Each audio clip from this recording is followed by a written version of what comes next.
We'll see if we can get everybody back online and here. Okay. Councillor Nguyen's on, so that's good. All right, so we are going into questions. Oh, he put his Oilers jersey on. All right, so I guess the first question, and was just asked from the side, was when did we discuss this last? To your worship, we discussed this in January and March of this year. Okay, and your interpretation in March when it came back, because what was your interpretation of the commercial one? Not because I thought I heard more support for storefront as opposed to doing inside work on businesses. So what was your interpretation? To your worship, we rewatched both meetings and found feedback from members of council supported both keeping and removing the commercial improvement grant. Because the feedback wasn't conclusive, we thought it would be easier to include the commercial improvement grant stream and remove it if directed than to add it back in later. Administration does recommend including the commercial improvement grant in this program, but if it is the will of council to remove the grant stream, we have a motion ready to facilitate that debate. Okay, and I guess my last question would be based on the commercial one, when you talk about accessibility for some of these older businesses, wouldn't the accessibility more be to the storefront side of it where they don't have ramps for people to get in? Because once they get into the building, then it's, I think every one of them has flat floor, but some of them have raised platforms outside, and you can't get a wheelchair or a walker or anything in. So why would it not be more advantageous to recommend the funding go towards improving that access as opposed to improving inside work? So to your worship, some of the accessibility concerns that we've heard from businesses are that their washrooms aren't accessible. So for restaurants, that can be a bit of a challenge or barrier. Or if it's a building that has more than one level, the office space above or below that first level is also inaccessible. And so this would also provide accessibility support for that as well. Okay, nobody else has rung in yet for questions. I'm watching you on there, Councillor Nguyen. If you have one, put your hand. Okay, I'll go to Councillor Blizzard. Sure. Thanks for the presentation and all of the information. Do we get many requests for storefront improvement? And is this increase from $10,000 to $15,000 a vital factor in them doing the improvement? Through your worship to Councillor Blizzard, in the last 5 years, we've received 12 storefront applications, the majority of which have all been in the downtown. And the intent of increasing the maximum expenditure from $10,000 to $15,000 is in recognition of some of the increased costs that have kind of come over the previous years, as well as the desire to encourage larger storefronts. So, maybe not just redoing your stairs or an awning, but possibly also adding lighting and things like that. So it's to give the opportunity to support a larger renovation project for the storefront. Okay. And so the applications you did get, were they mostly at the maximum amount? Through your worship to Councillor Blizzard, the majority of our applications, yes, we weren't able to fund the full 50% of the total project cost. It kind of it varied. Some projects were below that, but some were above. Okay. Thank you very much. Okay, thank you. Councillor Kelly, questions? No, Mayor Katcher. When questions are done, I'm prepared to make the motions. Okay. All right. Okay, I'm going to, Councillor Abatoye. Thank you for your presentation, and thank you for taking the feedback you heard and, putting it to the policy, and appreciate that. My question is, I know that we're trying to revitalize the downtown, and I'm just wondering, there's a scenario where one person or one business or one entity could qualify for all the different grants we have for downtown, because we have all kinds of incentives, right, and grants for the downtown. So I'm just wondering, is there a scenario where someone will qualify for just multiple grants? Through your worship to Councillor Abatoye. So we do have two kind of different types of programs. So this commercial revitalization grants program, there are two grant streams that are being proposed, the storefront and the commercial improvement grant. And then we also have something to encourage new residential projects in downtown, and those are for only new projects or really, I guess, this substantial renovations, and those are primarily for residential, not commercial. Okay. Whereas this program, the building has to be older than 2000, built before 2000, and is only for commercial. So, no, I don't think that a project could be eligible for both of those. All right, thank you. I appreciate that. My second question is just so the commercial is for the inside of the business, and then the storefronts of the outside. So the inside of the business, is that something new? Is that the new portion of this grant? Through your worship to Councillor Abatoye, yes, this is something that we have not offered in the past. And so you've been getting requests for these types of grants from businesses? That is correct. We've had several businesses who have asked if there's any supports to either make their space more accessible, or if there's a proposed change of use for a building. Sometimes those renovation costs can be extensive for new like air circulation systems, things like that, mechanical systems. And so we've heard requests. Yes. Okay, and just the last question, because I see Councillor Harris wants to ask a question. So the inside grant, so that's going to be specifically for making the interior accessible, more accessible, and specifically for those two reasons you just mentioned?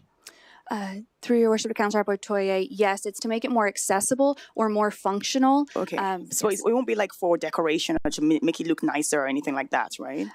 So some of those costs to improve the look of the space would be included, could be eligible. Things like furniture or removable items, shelving, things like that, those would not be eligible costs. All right, just things that improve the building. Right. Okay, perfect. Thank you very much. Okay, thank you. Councillor Harris?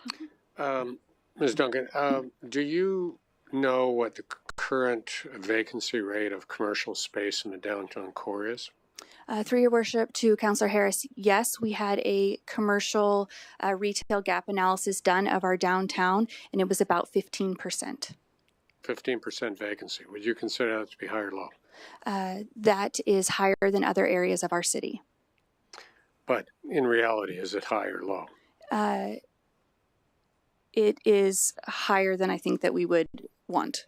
Okay, so would you suspect that commercial property owners might be more hungry to get a tenant in, that they would undertake their own improvements to satisfy a new tenant, as opposed to having to have the city giving out taxpayer dollars, grants for improving internal functionality of a building?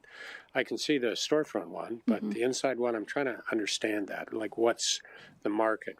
In other words, if I had a commercial building, would I want to attract somebody by giving them a better lease deal, better improvement package in its own right? So that's what I'm struggling with. Okay. Through your worship to Councillor Harris, property owners are responsible for maintaining and improving their buildings, and this grant wouldn't remove that responsibility of the maintenance and things like that. However, the grant is working to kind of incentivize and encourage improvements, larger scale improvements that would make the building more marketable and hopefully kind of attract and retain those tenants. And the property owner would still be required to put in a 50% match. It's just some of these renovations could be very costly. And so if there's something to kind of align with our goals, it would be to see if we can help remove some of those barriers to bring those new businesses in. Okay, thanks. Okay, thank you. Okay, going on to round two. I have some more questions. So I guess my questions are, when you talk about accessibility and making potentially a washroom or something. So I think I have been literally in every business downtown. So there's only one eating place that I know of that doesn't have a public washroom. So that's one. I know two, so where Bridge Wellness is and where Fort Foundation was, they have stairs. So the only access to them is stairs, not elevators. So I guess I'm just really struggling on when you're talking, really help me with accessibility and what that would look like, because unless it's going to be elevators and we're catering to one business that needs a washroom, help me understand this. So, through your worship to Mayor Katcher, I think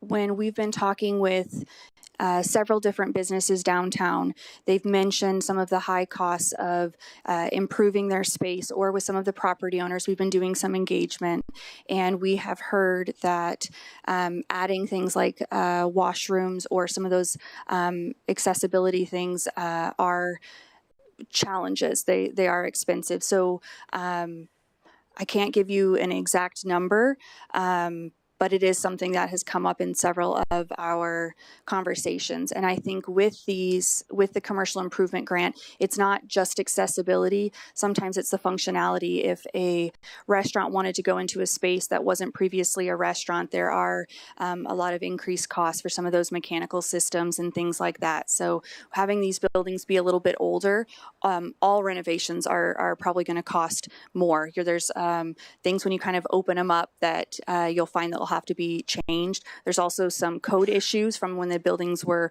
built to when they're being renovated. So the grant is intended to be a little bit more holistic. So yes, accessibility is a major piece of the grant, but also some of those other improvements to make the space more attractive for new tenants or for retaining their existing tenants. Okay. Didn't really answer what the specifics were other than the washroom, but I'll leave it with that. I'll go to, if there's no other questions, I didn't see Councillor Noyens, so Councillor Kelly? Yes, thank you. I move that council approve commercial revitalization grants policy FIN-017-C as set out in Appendix A of the May 27, 2025 request for decision report. But also some of those other improvements or for retaining their existing tenants. For new tenants or for retaining their existing tenants. I'll leave it with that.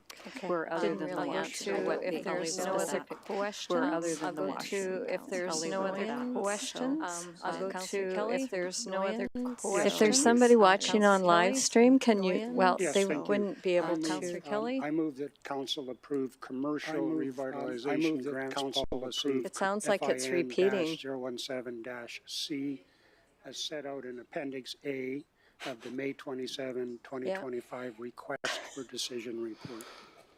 But also some of those other improvements or for Good grief. Okay, shall we try that again?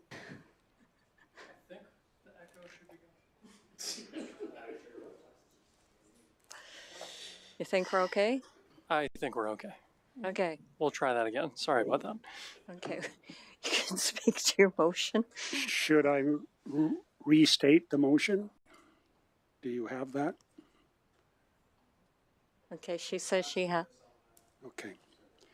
Okay, speaking for it. The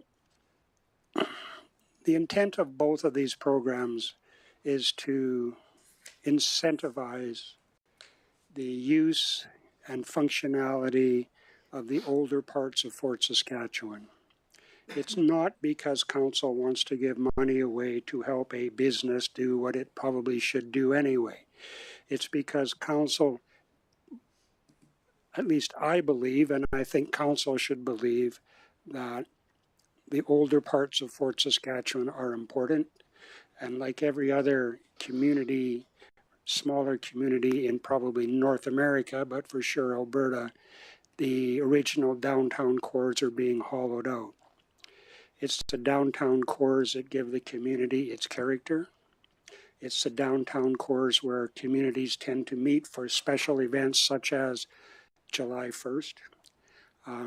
If we don't have a downtown core that's vibrant, we'll end up having July 1st, and I mean no offense when I say this, but it will end up being in the Walmart parking lot. and I'm not a fan of that. I think these programs make sense. I thank you for that. I like the fact that there's nothing in either program that is assisted or incentivized that's movable. It's not computers, it's not software, it's not marketing trip or export advice. It is simply improving a hard asset that's anchored to the ground within specified areas of Fort Saskatchewan. And I would like to think that Council will support the motion. Thank you. Okay, thank you. Councillor Harris, you're next. I guess in deference to Councillor Kelly's comments, I support part of this policy. I support the storefront because I think ultimately dealing with the beautification of the downtown core goes to some of the other challenges that we're trying to address in terms of bringing people into the downtown area for various activities. But doing the stuff in the inside of the building, I am opposed to. I don't think that's our responsibility. I think a property owner who's looking to lease their property should make it attractive and should do so in the context of having it up to code such that it can be a lucrative activity for both the property owner and for the tenant. So in that context, I can support the storefront, but not the inside stuff. That's the property owner's responsibility, in my humble opinion. And so in that context, I'm on the horns of a dilemma because I want to support the policy, but I don't want to support part of it. Okay, thank you. Councillor Blizzard. I'm okay with this motion. We've seen a lot of businesses come and go downtown, and it wouldn't surprise me if definitely some of the conditions of the inside the building is maybe part of the reason. I don't think it hurts to have this. It can still be looked at, and if it's not doesn't work, it can be turned down. But I think some of the businesses do struggle with the costs of improving them and not knowing, you'd put the cost into improving and you may not get a tenant out of it. So I don't think this is a bad thing. We'll see what happens. Okay, thank you. Councillor Batoye. Thank you. I absolutely support the motion. I think it's great that administration brought it forward and brought it back with council's feedback. I think that this council and even the previous council has talked a lot about downtown revitalization. I think this is an easy way to get that done.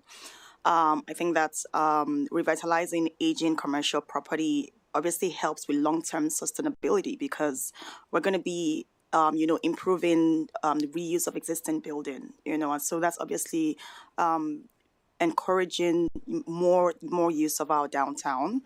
And lastly, I think that's, just based on your feedback, there's a lot of businesses that have said that they need that support for the interior part of their businesses. And I think that 50%, we're not paying all of it. They have a stake in the game. They're putting down 50% as well. So I think that if we're giving 50% of that cost to revitalize the interior, I think it's a good gain. And I know that a lot of these things cannot be measured because I was going to ask about KPI and all of those things. But I know that there's a lot of subjectivity to these things, right? Some things cannot be measured. It's not 30%. It's just not about numbers. There's also the qualitative aspects to it. How many people are coming to downtown more because of this? How do people feel as a result of seeing all these improvements?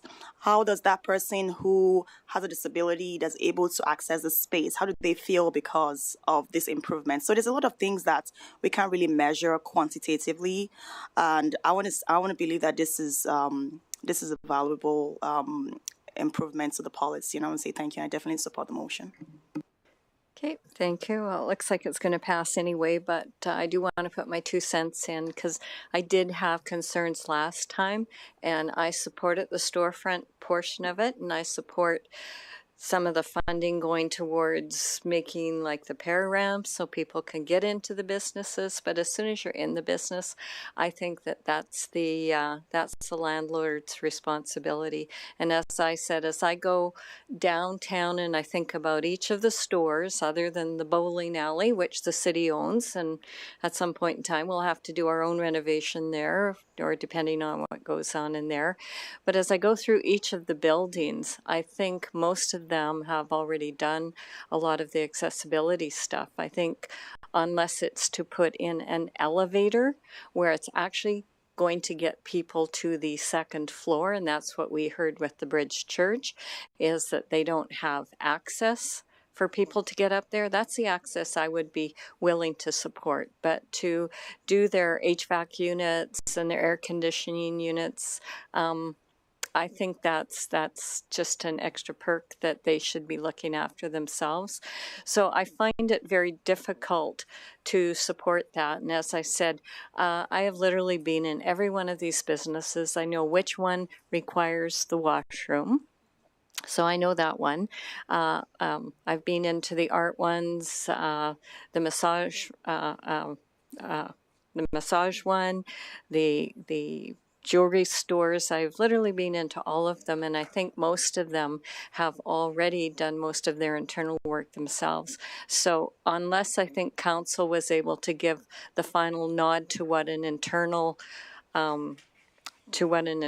improvement would look like, I wouldn't be able to support this, because sometimes I feel like we give money out because we have the money, and it doesn't necessarily support, well, it may support, but to me it's just a landlord is getting some opportunities to do some improvements. So I didn't support having that in there last time, and that's why I asked the question, but it appears that I'm on the non-prevailing side. So Councillor Harris, you had something else? Your Worship, I support what you're saying. I think property owners have a responsibility to kick in more than 50%.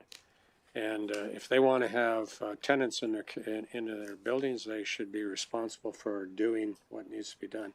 I think improving the outside of the storefront is their responsibility too. But I think that there's enough examples based on the jurisdictional scan to suggest that other communities have said that exterior storefront facade improvements are good for the community and good for the property owner.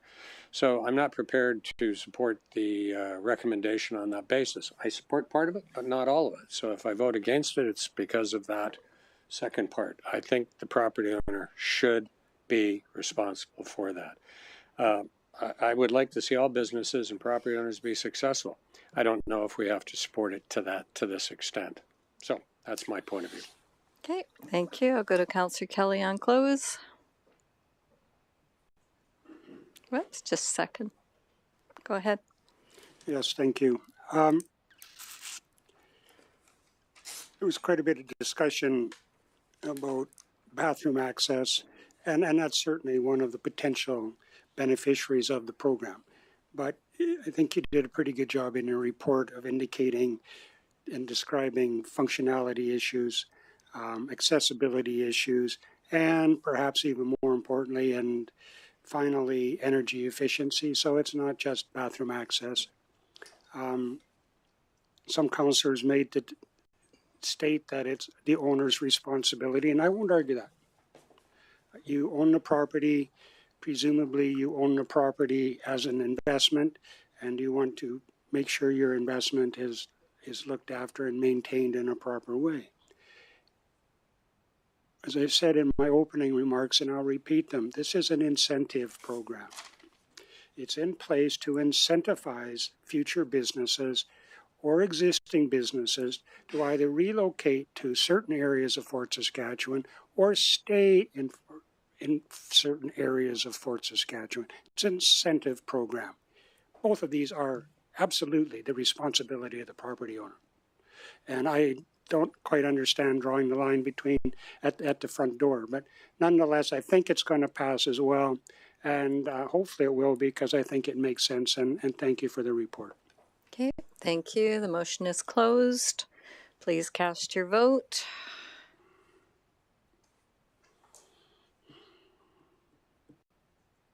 Motion is carried 4-2. All right, thank you very, oh, we have a second one, I'm sorry. Yes, It's the rescinding one. yes, I do. Thank you. I move that council rescind business development incentives policy FIN 014-C. Okay, thank you. Do you have anything to say on this? I think it's fairly obvious. We have a new policy in place. There is no use or need for the prior policy, so let's get it off the books. Okay, thank you. The motion is it is open for discussion and debate. I don't see any on this one. I'll close the motion. Please cast your vote.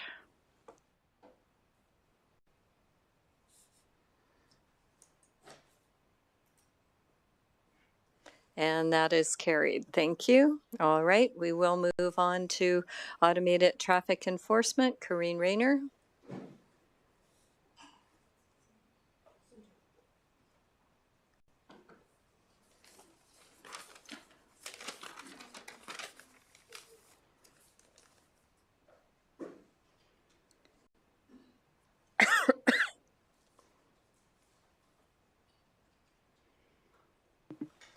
Good afternoon, Your Worship and members of Council. My name is Corrine Rayner. I'm the Director of Protective Services for the City.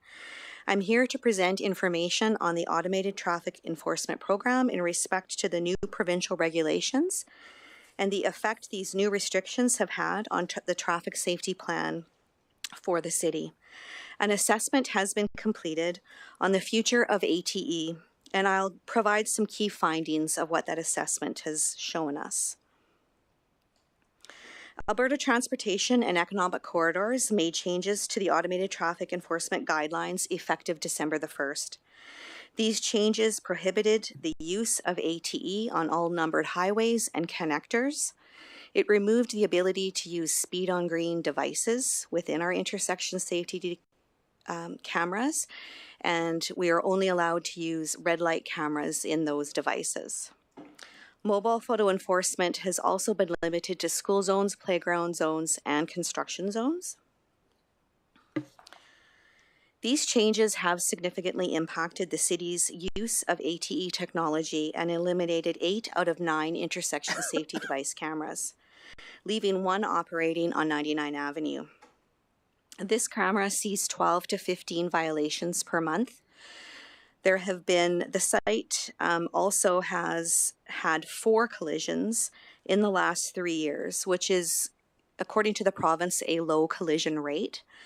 So this site will be decommissioned at the end of 2025 when we complete our site assessment due to the collision rate at that location. There are 2 other sites, so through our assessment, we determined that there's only 2 other intersections in all of Fort Saskatchewan that may qualify under those new regulations as far as the collision data at those intersections.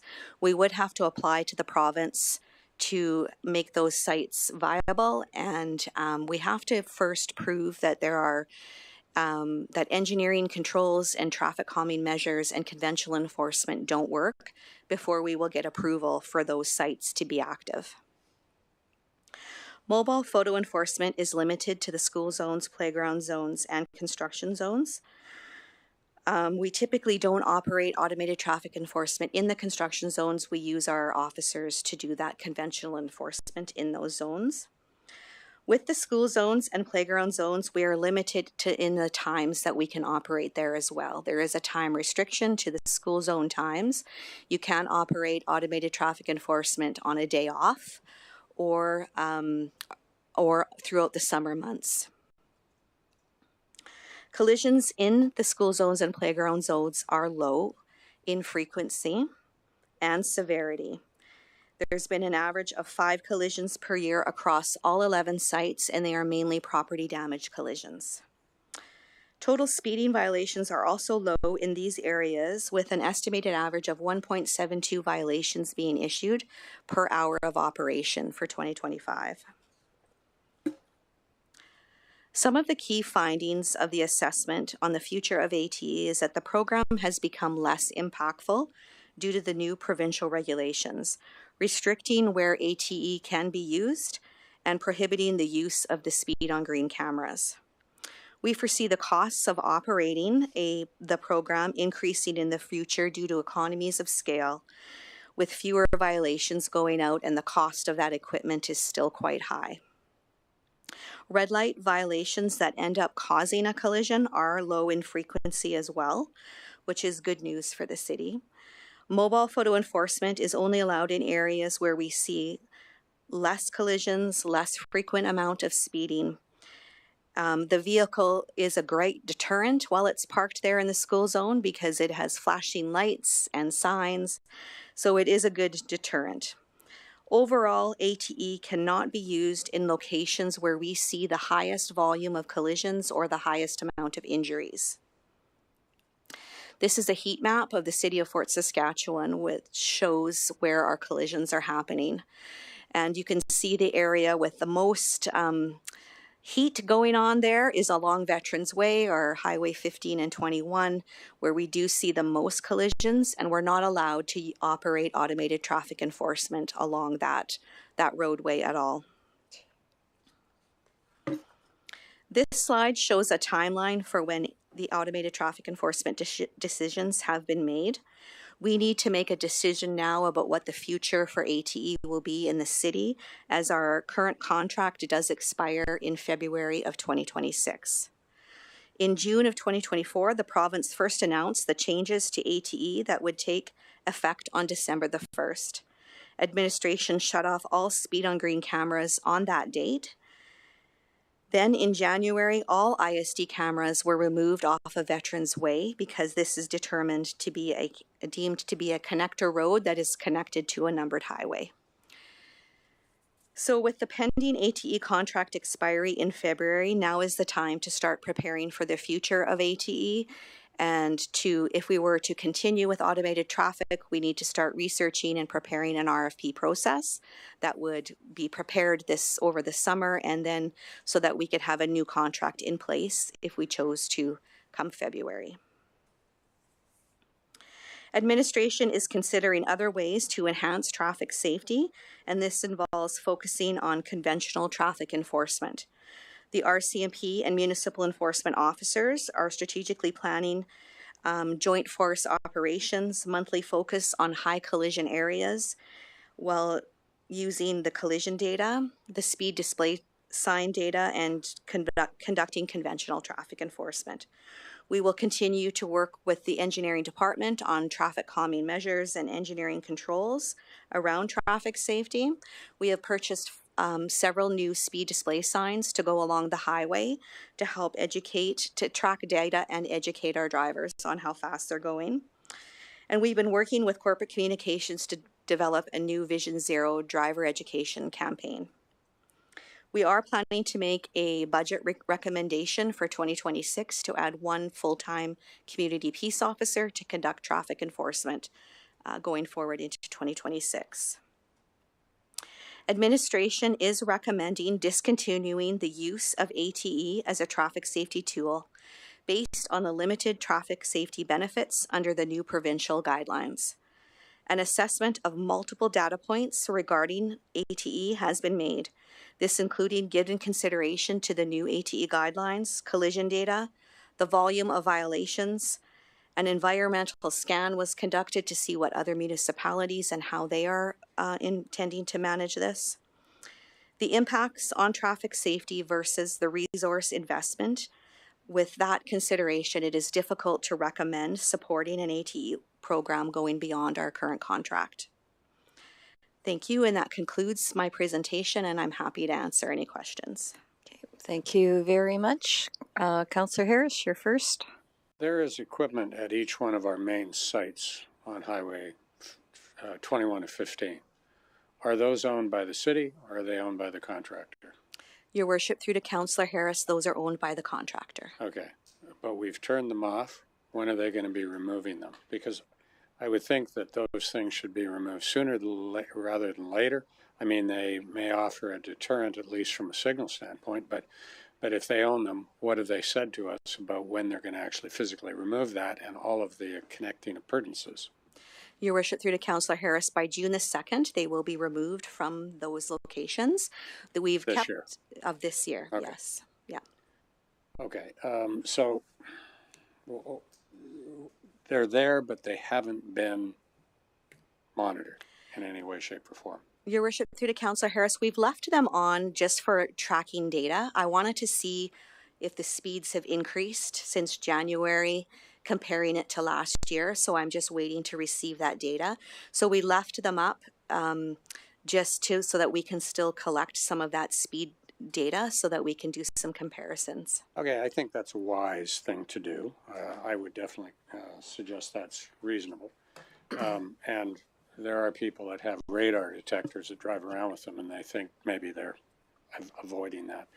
I've got a mapping program, and I was just curious if that ultimately it goes to that whole thing. So anyways, thank you. Yeah. Okay, thank you, Councillor Blizzard. I thought I'd seen them take some down already. I guess not. Maybe they were doing some other work.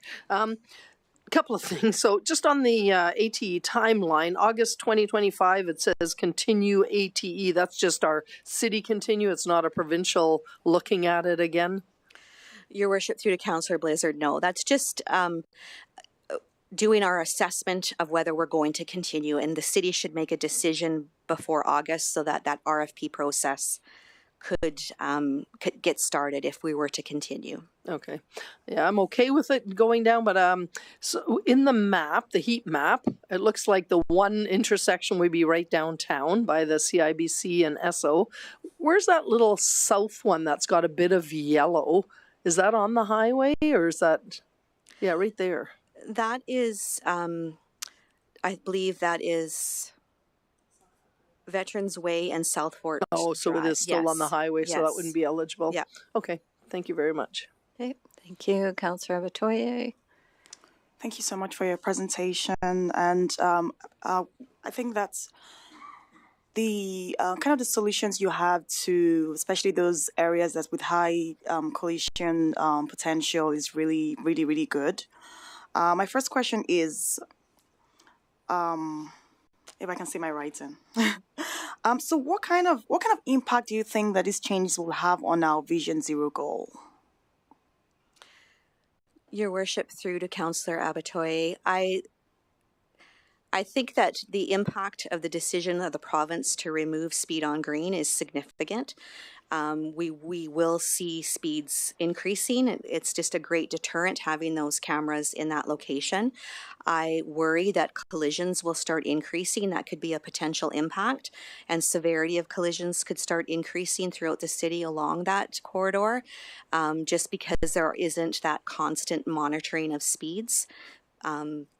When people know that those aren't activated, then speeds will increase. Right, and that's why I kind of made the first comment I made that it's nice to see that you have mitigations in place to deal with that.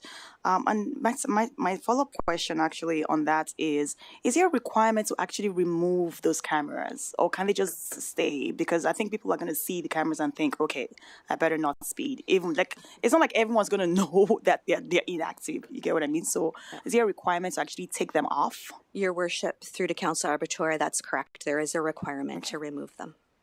To physically remove them, not deactivate them. To physically remove them. Okay, thank you. Okay, thank you, Councillor Nguyen. Yeah, thanks, Corinne, for this presentation. You're extremely thorough. Can you speak into your mic? Sorry, yeah. Is this better at all? Okay, try that. Okay, I've turned the volume all the way up. Go ahead. Okay, so Corinne, I think it was a year ago I asked this same question, but a lot has changed since then. But what have we, or what arrangements were made with our contractor to provide for removal of cameras subject to provincial government legislation changing the requirements? And are we facing any penalties accordingly? Through your worship to Councillor Nguyen, So we did make arrangements with the contractor to have the cameras removed. The deadline was May the 31st. So they have been working on that, and they have solidified their contractor for June the 2nd. So those cameras will be removed. What was the second part of your question? Sorry. Yeah, no, that's okay. And yeah, I appreciate that. Yeah, you didn't hear a little bit of the preamble, but does the municipality of Fort Saskatchewan, are we facing any other financial penalties caused by provincial legislation that has changed? Sorry, yes, through your worship to Councillor Nguyen. So through our contract, we have it some stipulations in there that if the province changes it, then it will not be at a cost to the city. We do have, there would be a cost if we were to end the contract early. So our recommendation would be to continue our contract till the end of February to avoid the amortization of equipment costs. Okay, yeah, good answer. I know you have this under control. I appreciate it. Okay, you're good? Okay. The question that I have is actually on the motion, because you've got no later than February 28th. Should it be effective February 28th? As opposed to no later than if there's penalties? Through your worship, I think that the contract ends on February the 28th of 2026. So I think that wording would be fine. Okay, so if we pass this motion today, then that sets it in motion for you to not go to tender, not do any renewals. That's correct. Okay, just wanted clarification on that. Okay, round two, just a second. Councillor Blizzard. Well, now I'm curious. You said that you're getting data. Have you gotten the data already? Is there an increase in speed or running reds? Your worship, through your worship to Councillor Blizzard, I'm waiting for that data from the contractor. I haven't received it yet. Okay, thank you. Be interesting to hear. Okay, Councillor Kelly, you haven't been on round one, so I'll go to you. Okay, thank you. I would have thought that the automated traffic or speed reminder signs that we have around the city, because obviously they have radar or somewhat method of tracking speed, that they would also give you a report. Is that true? Your worship, through to Councillor Kelly, that's correct. What do those signs tell you? Your worship, through to Councillor Kelly. So we don't have a lot of those signs along the 15 and 21. We do have them all over the city, and we do collect that data and we monitor that data. So our plan is to put 5 of those signs along Veterans Way to help us collect that data as well. Okay, but the signs that have been active now for several years, have you saw a need to analyze that data at all? Your worship, through to Councillor Kelly, I don't have an answer to that. I haven't looked at that data unless Sergeant Sharp has some knowledge. He is the one in charge of those signs, but so I will it's something take that to indicate that you haven't saw a need to analyze the data. No. Thank you. Okay, thank you. Let's see, round two, Councillor Harris. So, Your Worship, I was trying to understand what you were getting at in terms of the recommendation says program no later than February 28th. So are you suggesting changing that to honor before? I mean, is that kind of what you were getting at? Just to any time in between now and then? Is that kind of what you're getting at? No, I was asking instead of no later than effective that date, because that's when it ends. But she clarified that for me, so I'm fine. Oh, okay. So the way it's in the report, you're okay with it? Yeah. As long as they are, yeah. I'm good with it. So in other words, it's a work in progress, and at some point in time, they will all be gone. That's correct. Good. Okay. Okay, thank you, Councillor Blizzard. Oops, sorry. Go ahead. I'm prepared to make the motion. Okay, I make a motion that council direct administration to discontinue the city's automated traffic enforcement program no later than February 28th, 2026. And in speaking to that, I guess we're not allowed it anyways, and there's no sense having the cost of it in place when it's going to give us huge costs and no benefit. Okay, thank you. It's open for discussion and debate. Go ahead, Councillor Harris. So then the contractor will still do the stuff in the construction zones and in the school zones. I drove past it today. It seems to be a waste of time and effort, and I'm not even sure the guy was awake in the car because it doesn't look too exciting. Anyways, so all of that will cease. The contract will end on that basis. Your worship, through to Councillor Harris, yes, our contract will continue and that work will continue until the end of February of 2026. Beyond that date, we will no longer have any automated traffic enforcement happening within the city. Yeah, so right now that, whatever the guy's driving with the lights and the whatever, that sits there. Have we actually recorded any infractions? Is there anybody that stupid that would drive through a school zone with that sitting there? I mean, honestly. Your worship, through to Councillor Harris, that vehicle does capture violations, yes, in the school zones. So people are speeding in school zones with that equipment in the school zone. That's correct. We on average issue one to two violations per hour that he sits there. Get out. Well, that's good to know. And it really doesn't speak well to motorists in the city of Fort Saskatchewan or visitors there too. Okay, thank you. Okay, thank you. So just the comments that I want to make, and a little bit was on that as well, that we have that person sitting in the vehicle and half the time I think he's sleeping. So I'm not sure what's actually being done. And he can't give any tickets so himself though, correct? Or the person? Through to your worship, it's all automated. So there is a camera set up in the back seat of that unit that operates it's all automatic. And he doesn't have to do anything but monitor, set up the equipment properly. He does a test shot before and after. So that's his role there, is monitoring all of the work that the camera is doing. Okay, I'll give that person a break. I don't know whether it's a he or a she, so I'll give the person a break. So I guess the only other comment that I make is sometimes, the public doesn't understand when we have to pass some of these motions. As I was explaining to somebody, we're the children of the province, and when the province changes something, they make the rules, we have to adhere to the rules. And I think it's really frustrating when our municipalities are being impacted the way they're being impacted. This is just one other example of an impact on municipalities.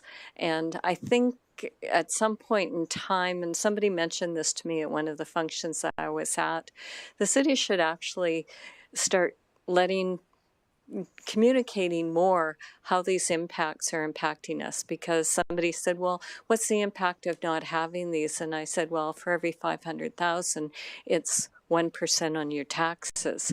And I said, so if we take in $2 million because of people speeding, that's could be, upwards of 3 or 4%, depending on what the amounts are. So, I just think communication-wise, there's things that are impacting us right now. It's very frustrating, and I'm going to go on a little tangent because this still talks to traffic. And I know we're going to be having the one coming forward about the e-scooters, and somebody already went on to Facebook, saying that we didn't do our job, we didn't get permits, but they don't understand the process. The permit, if you get it, is if you're going to have a legal business that's going to have these. So it's really frustrating, for people out there, because they think we're doing this to them.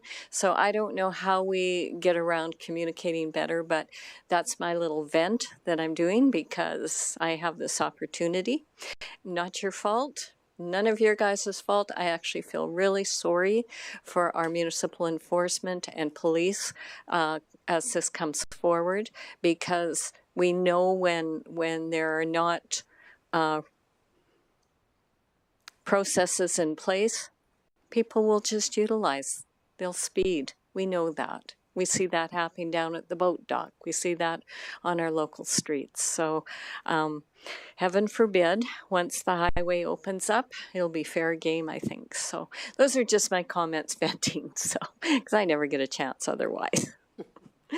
Okay, I'm going to go to Councillor Harris on round 2 and then Councillor Burgett to close, or Blizzard to close. I think it'll be really interesting to see with this provincial decision to remove ATE, what that will do with the city of Edmonton monitoring what's happening on the main areas where they set up overpasses and whatnot to reduce speeding. So it'll be interesting to see if they do any monitoring that will ultimately show the impact of removing it. I mean, we don't want to suggest that it was used for revenue generation purposes, but that was a byproduct. If we argue that the whole essence is to promote traffic safety and reduce accidents and injuries and all those other good things that are the essence of our Vision 2020 or whatever it is, then, I think losing it is a bad thing. But by the same token, I guess change happens and we'll see where it goes. I'm not so sure I want to see us doing this kind of thing going forward. So I know that'll be coming back, and so we'll have to have another discussion of whether we're going to do this in another way or deal with demand enforcement, which is kind of what you mentioned in your presentation. Yes. Yeah, between the RCMP and our municipal enforcement, boots on the ground probably is the way to deal with it going forward. So thank you. Okay, thank you. Councillor Blizzard to close. Obviously, in favor. Yep. Oh, no, I didn't. Okay, try that. I am in favor of this. That's why I made the motion. But I think here's an opportunity to make sure that as we go forward, we keep an eye on the statistics for these corners. We now have stats for all the years that we've had ATE. If that changes greatly, we'll see in the future, and maybe some future provincial government may allow them again, and we may not have them full force, but it might be important to get them at certain major intersections, especially if we see, and speeding's one thing, it's the collisions that are going to be caused. Hopefully not, but that may come up. So I think we need to make sure we keep track, especially comparing as they go forward. And more people know. Right now, there are still a lot of people that have no idea. They see the equipment and slow down. But going forward, they may go, hey, we don't, we can zoom through and run the yellow and reds. So I think we need to keep an eye on that. Okay, thank you. The motion is now closed. Please cast your vote.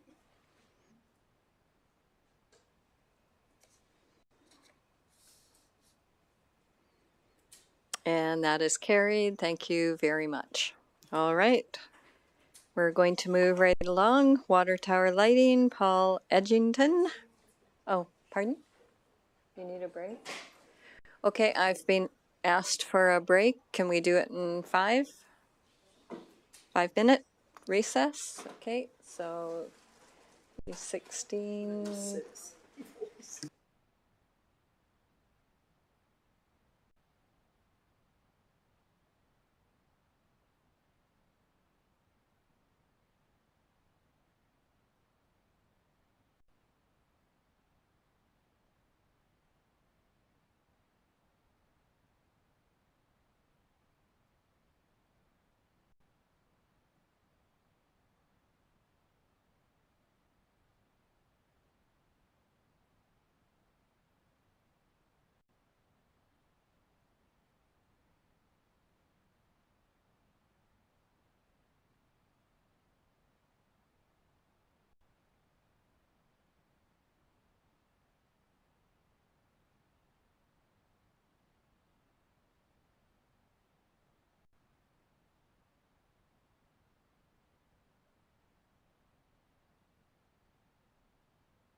Okay, I said 5 minutes. We are about 7 minutes into it, so we need to get going.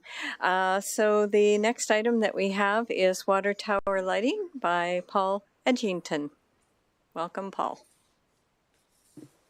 Good afternoon, Your Worship. My name is Paul Edgington, General Manager of Community and Protective Services. I'm here today to present options for lighting the Fort Saskatchewan Water Tower. If approved, funding would become part of the scope of Capital Project 25008, which is the Water Tower Rehabilitation Project.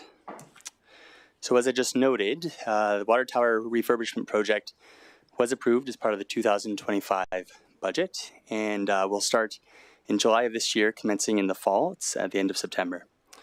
As directed by Council, the mural design, as shown on the screen, is to be maintained. So administration is before Council today with a presentation on determining whether or not administration should pursue lighting the water tower. Lighting the water tower enhances the water tower as a historic landmark and allows for visibility at night and also supports community identity. I do want to note that incorporating lighting as part of the water tower rehabilitation project could save administration between $15,000 to $25,000 in the reduction of costs associated with equipment mobilization. If we were to do the lighting project in the future, we wouldn't have the scaffolding and all the other equipment that will be in place to paint the mural and to do the water tower rehabilitation as approved by Council. So administration has identified 3 options for consideration. The first option is to light the water tower basin only. This option focuses on illuminating the top mural section of the water tower, which we've called the basin. You would see installation of 18 full-color spectrum lighting fixtures at the base of the water tower basin along the catwalk. It provides the ability to change the colors of one specific area of the water tower, such as the basin, as I noted, and the estimated costs range between $100,000 to $115,000. We have had an artist draw up some drawings of what that might look like. So in this photo is what the Fort Saskatchewan Water Tower might look like if we were to light up the basin from a distance. As noted earlier, we would have option to color the water tower from any color on the lighting spectrum. Here's an example of what that water tower basin might look like lit up if it was all blue. The second option for consideration is to light the water tower basin and legs. So this option includes all of the options incorporated with option 1 of the basin lighting, but it also includes lighting of the legs and the supporting column. So to do that, we would install 10 full color spectrum lighting fixtures at the base of each support leg and around the center supporting column. We would have the ability to change the colors of the 3 specific areas. So that's the basin, that's the legs, and that's the supporting column. And each of those colors could be different simultaneously. The estimated cost for this option ranges between $160,000 to $184,000. This is an example of what that might look like if we lit the entire water tower up. So in this example, you're seeing a white light shining on the basin, the legs, and the supporting column.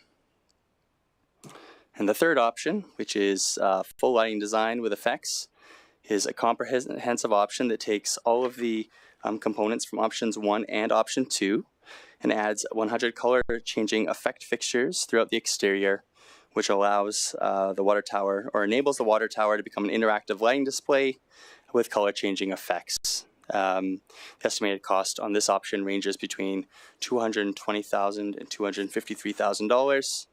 And I do want to note that we do have a video just to showcase Council to what that might look like. Just going to pull it up. So just before I play the video, this is an example of the water tower lit up. The 3 different areas are being lit up. So you've got the legs, the basin, and the supporting column, and there are mixed colors in this one. So if we were to go with option 3 and have that interactive effect feature, as I noted, it would look something like this.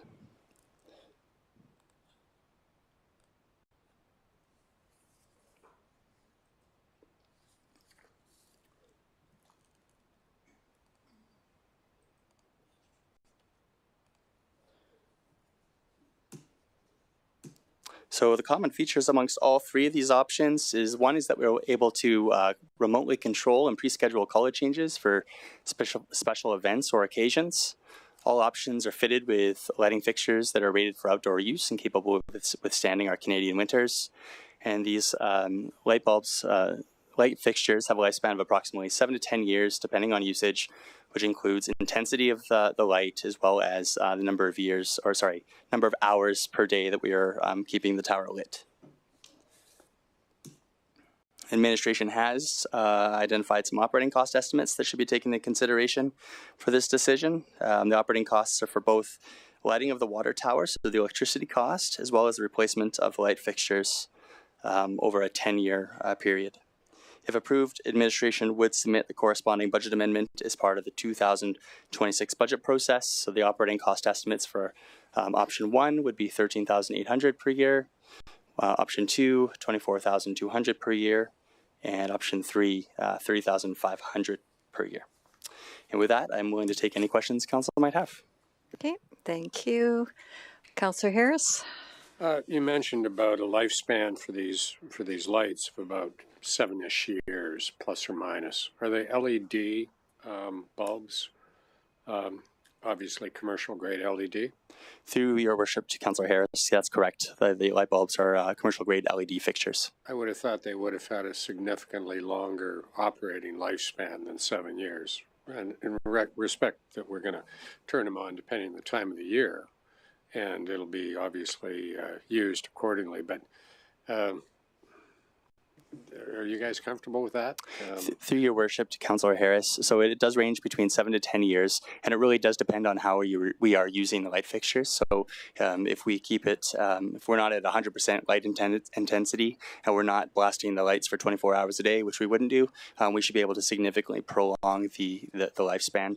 Administration has used 10 years as an estimate for replacement on the water tower lighting fixtures. Yeah, so if you're replacing fixtures, and my last question, you're replacing fixtures and you do it as required, is that going to be something that's going to be doable without having to have a major mobilization in terms of replacing these lights on a tall structure? Obviously, you got fall arrest and you got all that.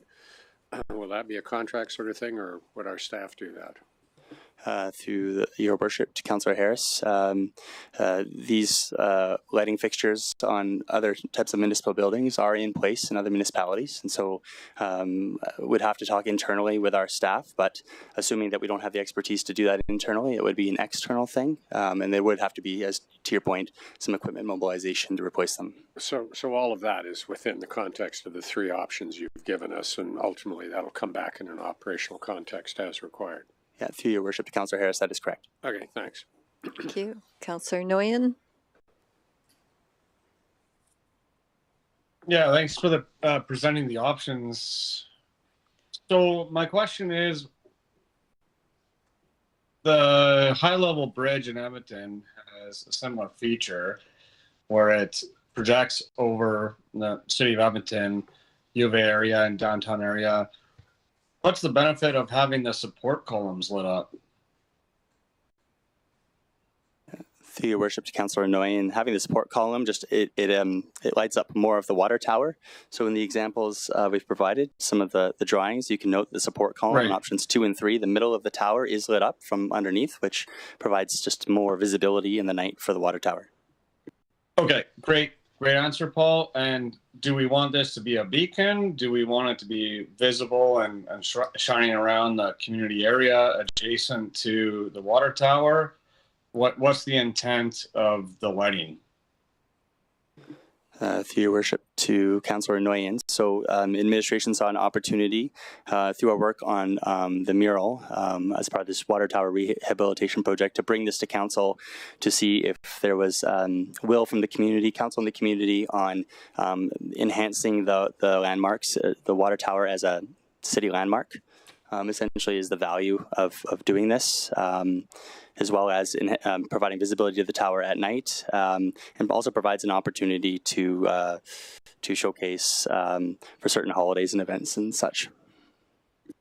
Yeah, exactly my point. So the mural at the top of the water tower at the tank is the priority for being lit up, and due to the operating costs of this, maybe we can consider that. That's an opinion. I'll leave it at that. Okay, thank you. Councillor Kelly? Thank you. Just a couple questions. Or you indicated in your report that the reserve is set up to replace, I think, over 10 years or after 10 years. Councillor Harris touched on the life expectancy of the equipment. I would think that the estimated cost that you've given us includes running the conduit and the necessary wires and a whole bunch of infrastructure that, in my opinion, it should last a lot longer than 10 years. So I'm not sure we need a reserve allocation to replace to the level that you're suggesting. Through your worship to Councillor Kelly, and apologies for not noting this during the presentation. So the replacement cost or the reserve, as noted in the report, is specifically focused on the replacement of the lighting fixtures. So to your point, it is not for replacement of the entire system, but to the replacement of the lighting fixtures over a 10-year period. Okay, thank you. The lights, if any, are mounted would be up facing, I assume, so that any impact on the community would be reflective light only and not direct light? Through the mayor, to your worship, to Councillor Kelly, that I believe the lights are downwards facing, so that minimizes the spill into residential areas and to other areas outside of the vicinity of the water tower. There is directional lensing on the fixtures.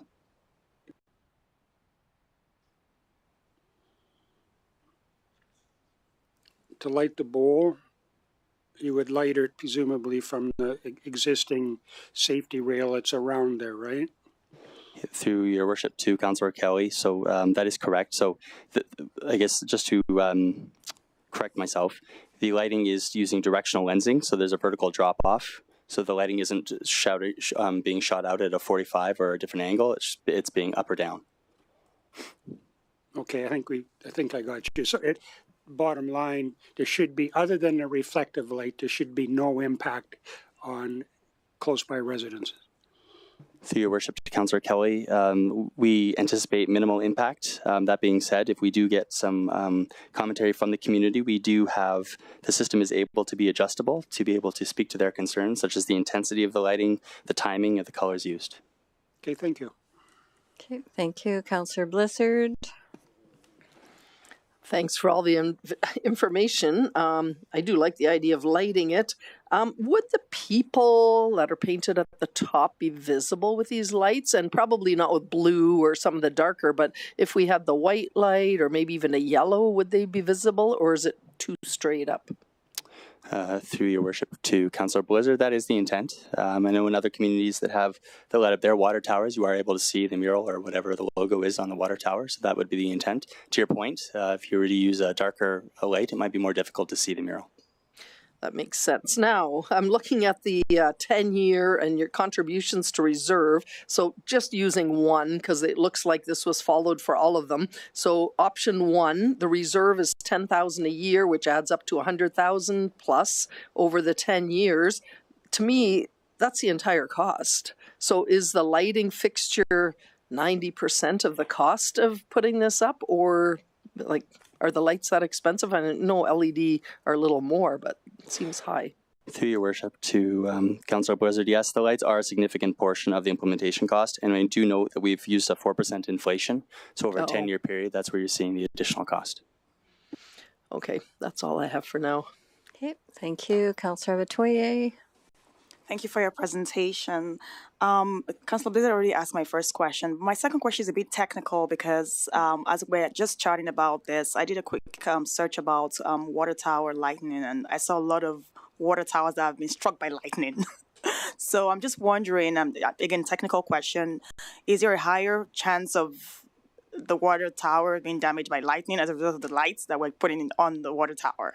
And that's a bit of a funny question, but I'm just wondering from a technical perspective, and just wondering if there's anybody that has an answer to that.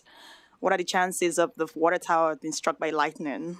Yeah, through your worship, I've asked Mr. Jennings to join us. He's our subject matter expert on this report. Perfect, thank you. Welcome, Mr. Jennings. Thank you very much. Through your worship to Councillor Abatoye, thank you for your question. It is my understanding, and I would hope the facilities could back me up on this, that currently the water tower itself is grounded in such a way that it is maintained. As a reminder, we've operated to this point right now with many different communication arrays currently on on the tower already, and I do not fear that this will be a concern for the lighting of the tower at this time. Yeah, I just saw that as a safety concern when I saw that online. Well, thank you very much for your response. Thank you. Okay, what is the wish of council?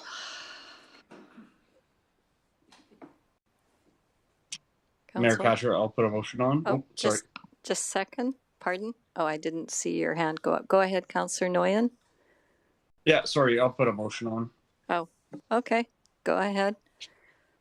Yeah, so I'll move that option 1 be adopted by council. I'm just looking for the motion here as written. That council direct administration to proceed with water tower lighting option 1 in the May 27, 2025 request for decision report, and that $115,000 be funded from the capital projects reserve. Okay, thank you. Would you like to speak to the motion? Yeah, I would. So I think this is sufficient for what we're accomplishing with the water tower right now. We preserve the water tower mural design as of yet, and I believe with the operating costs, it is sufficient to encourage option 1 to light the main water tank at the top of the tower, and this will provide ample benefit to the community and be a proud feature for Fort Saskatchewan. Okay, thank you. The motion is open for discussion and debate. Councillor Harris? The question I have is if this passes and we just go for the, for the, call it the bowl or whatever, lighting, can we add additional lighting to the legs if we really wanted to kind of make this kind of a focal point of the to call it the downtown or the older area of town? Can you do that at a later time? Through your worship to Councillor Harris, yes, the system is upgradable at a future point in time. Okay, so basically it's just a question of cost of parts and installation at a later time. So ultimately it's kind of a stepped process if we wanted to do it that way as opposed to the whole meal deal. Through your worship to Councillor Harris, that is correct. And within the context of your report, you're recommending option 1 because you're seeing this in kind of a through your worship to Councillor Harris. Administration recommended option 1. We didn't know what the will of council or the community was as far as how to proceed with this project. So we're looking for direction, have provided the first option for consideration. Okay, good, thanks. Okay, thank you. Councillor Kelly? Yes, thank you, and thank you for the report. It's my belief that the community feels that the water tower is important. Council certainly got a few months ago lots of feedback. So, and I've always thought that some sort of descriptive or decorative lighting on the tower itself would make sense. I do think that the option you've presented makes sense. I think it's the top that is the feature. It's a very large structure, and I worry about completely lighting such a large structure. That doesn't mean it can't happen, but I think this is a logical first step, and I wholeheartedly support it. And maybe 2 years or 3 years down the road, we take the decision to add more lights, but let's see what the first step looks like. Okay, thank you. I'll support this as well. I kind of liked option 2. I think that looked really cool. And I only say that because I was in Sylvan Lake and saw their lighthouse, how it was lit up, and it showed the entire feature of the lighthouse, and I thought it was just awesome. But, this is something over the number of years as being the mayor that people have indicated, why isn't the water tower lit? It is a feature that, shows you where downtown is, and yes, and the beloved little people on there that everybody loves, that now they will be showcased. So I'll support option 1 with also knowing that we can go on and add additional lighting at some point in time. So now nothing else on discussion and debate. Councillor Noyan, anything on close? Yeah, just on close, I appreciate all the comments. I think kind of bottom line is 138,000 over 10 years versus 300,000 over 10 years is a significant difference in operating costs for this.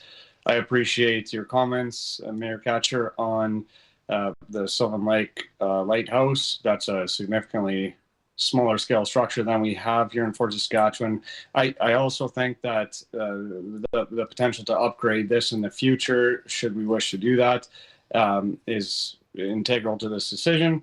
I look forward to the water tower project, rehabilitation, everything from the painting and welds and the mural being painted, inclusive of new lighting put on it, will extremely add value to the skyscape of Fort Saskatchewan. So we're ready to close the motion.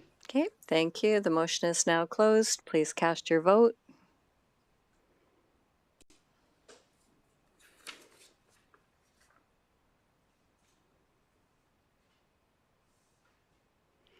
And that is carried. Thank you very much. All right, we are going to go on to bylaw C1125, traffic bylaw, for 3 readings. Corinne Rayner and Sergeant Ben Sharp.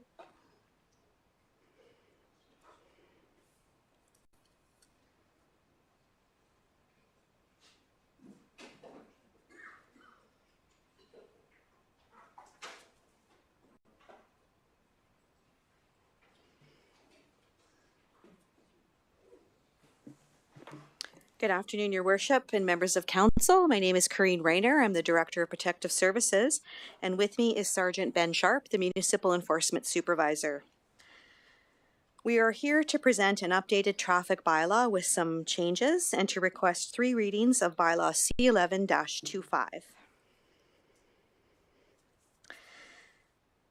This new traffic bylaw change is necessary to align with the Traffic Safety Act. The new definition of micromobility devices takes out e-scooters as part of that definition. This must be taken out so that we are aligned with the Traffic Safety Act, as our bylaws cannot include anything that is inconsistent with this act. There has been confusion where it pertains to e-scooters in Alberta. The province will provide exemptions for the vendor-shared e-scooter programs, like the ones that you see on the right of your screen. Some municipalities, such as Edmonton and Calgary, have shared e-scooter programs that are allowed in their communities, and those companies provide directly to the province or apply for those exemptions. The province of Alberta prohibits the use of private-owned e-scooters on roadways and trails and considers these a prohibited miniature vehicle. Administration has received a legal opinion on the use of e-scooters in our community on our trail systems, and we were told that the trail systems are considered part of the highway under the definition that the Alberta Transportation has of highway, so they wouldn't even be allowed within our trail system. For clarity purposes and to have another tool within the bylaw, if needed, we have included a new definition of prohibited miniature vehicles. This definition comes from the provincial regulations that apply to small vehicles. The reason we want to include this in the bylaw is that we want to give officers a tool to use and as a source of education and information for what is considered a prohibited miniature vehicle.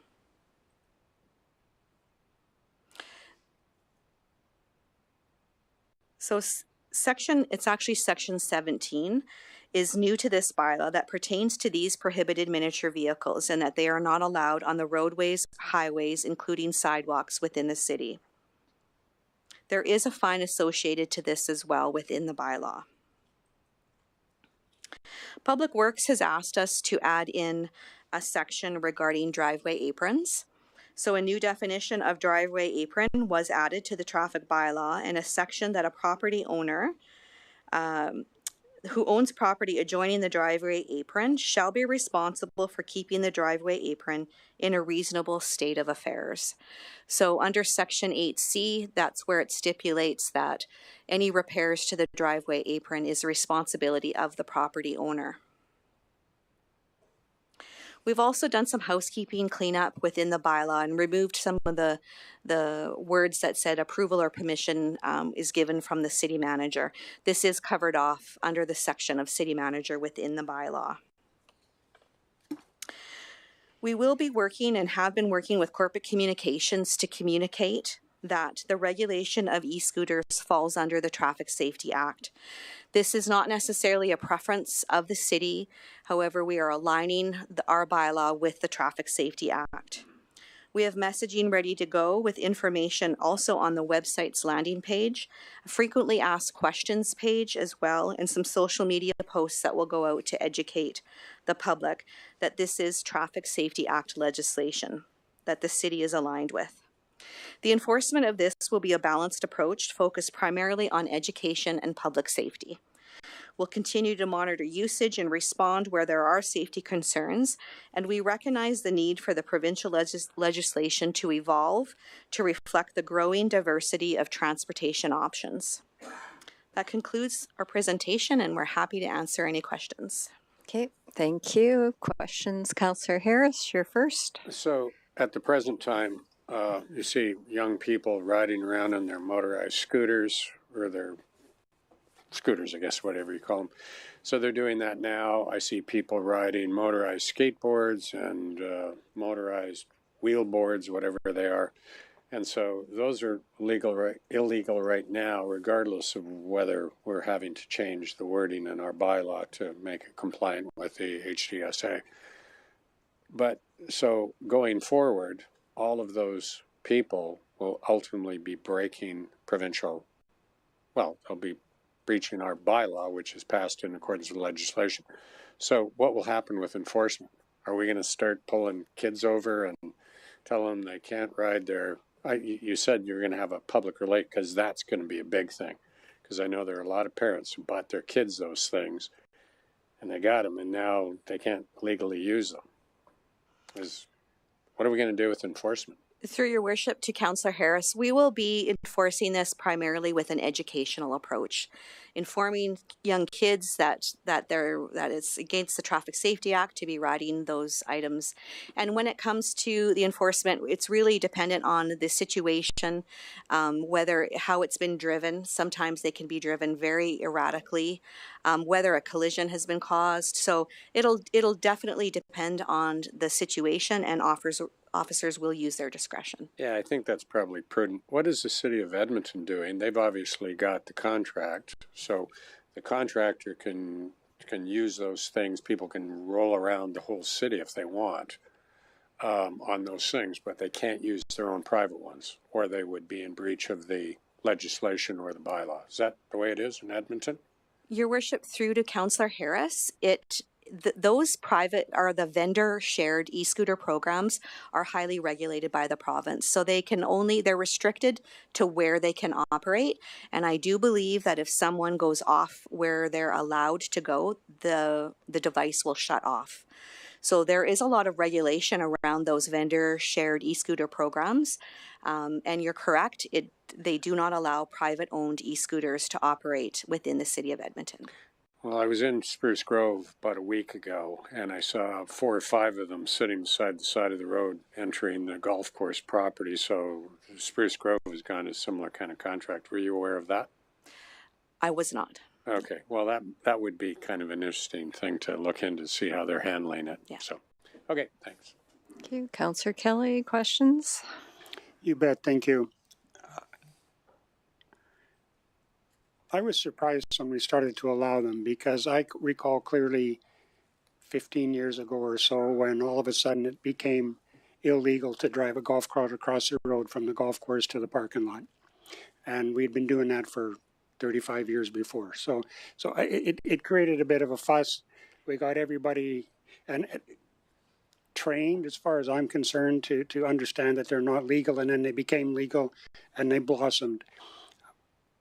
I don't think it's a bad thing. My question of you is, from an enforcement perspective, what sort of accidents or injuries or issues have we had with these small devices around the town? Your Worship, through to Councillor Harris, we have had. It would be Councillor Kelly. Oh, sorry, Councillor Kelly. No worries. Apologize. I did have our analysts look at the collisions that have been caused or involving e-scooters. It's in 2023, there were 2 collisions that involved an e-scooter, and in 2024, there was 1 collision that involved an e-scooter. And just to beat it up a little harder, how many collisions are on record for pedal bikes or electric bikes? Did you have a chance to check those for comparison? I would have to look into that for you. Yeah. Don't waste the time. This is a dead deal. I just want to confirm that electric bikes and electric wheelchairs are still legal. Through your worship to Councillor Kelly, correct mobility aids have their own definition and their own classification. Those are completely acceptable to use. And e-bikes, as long as they are below a power output of 500 watts, they are legal to use as well. Anything over that, they'd be a prohibited vehicle. Okay, thank you. And one last question. When I read the material, I couldn't understand why there was a description for micro versus miniature and what difference that makes to anything. Can you help me understand that, please? Your Worship, through to Councillor Kelly, when we last updated the traffic bylaw in 2022, we were modernizing our bylaw to match with micromobility devices, and it allowed us to kind of wrap up a lot of those devices within one definition as opposed to having multiple sections within the bylaw. So that's why we came up with the micromobility definition, just to wrap up a lot of those devices under one definition. Then give me an example of a micro-mobility device, please. Through your worship to Councillor Kelly, micromobility under this bylaw would be a bicycle, inline skates, skateboard, a conventional just push scooter. They would all be encompassed within that micromobility definition.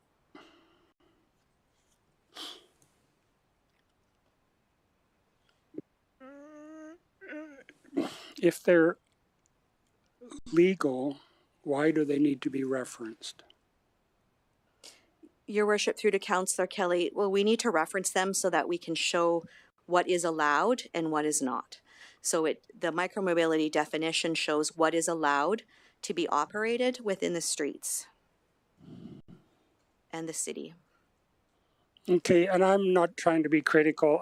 The description's up there again, and I'm still struggling with what it actually means because it's not clear from our description. And I'll leave it at that. I have no fault with your plan. Thank you. Thank you, Councillor Blizzard. Hello, thank you for all the information. So e-scooters won't even be allowed on roads. Is that correct? Of any kind, whether it's kids or adults? Through your worship to Councillor Blizzard. Talking That's streets, correct. not paths. E-scooters are only allowed, private e-scooters are only allowed on private property.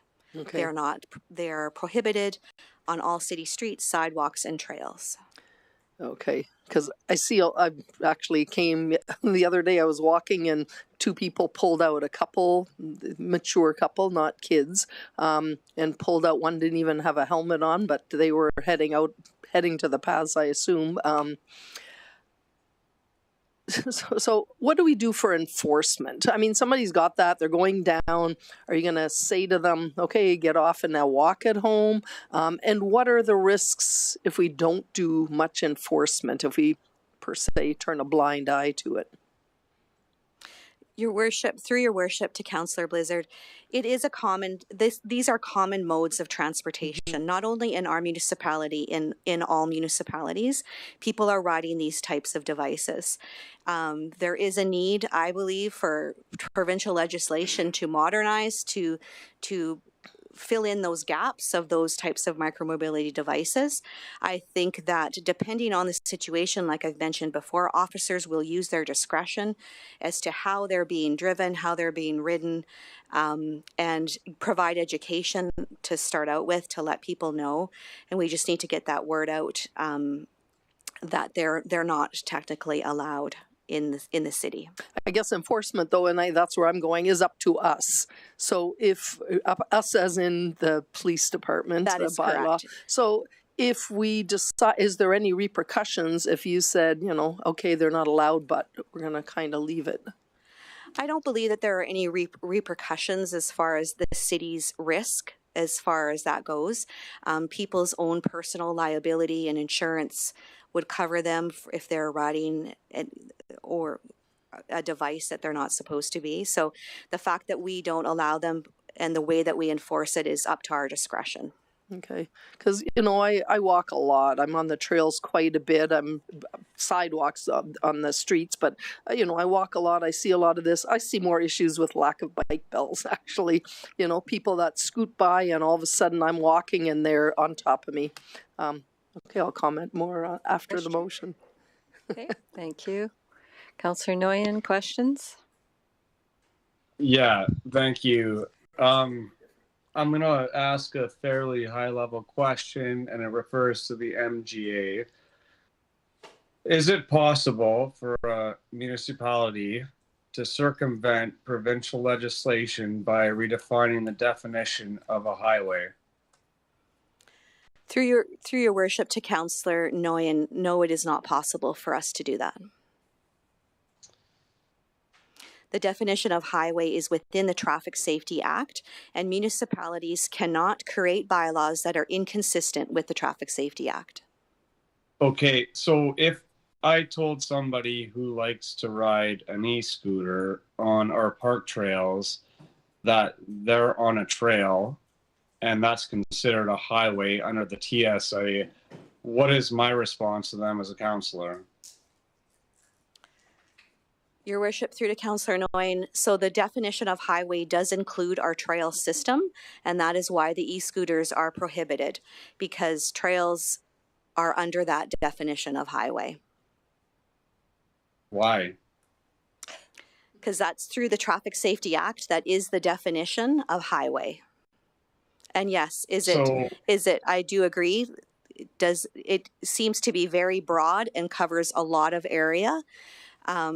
And so it causes some confusion and problems that way, but that is the definition. And when we look at how we are going to go through a prosecution process within the court system, we need those definitions very, very tightened up. So that is the purpose of that. When we look at issuing fines or issuing tickets and enforcement, we always look at the actual possibility of the prosecution of that fine. I have 8-year-old neighbors who like to ride scooters around, and if I told their parents that they were riding on a highway, it would be extremely difficult. Why is it required that our trail system, our sidewalks, be considered highways under the TSA? Okay, I think she's answered that already twice. That is Alberta legislation. Yeah. Okay.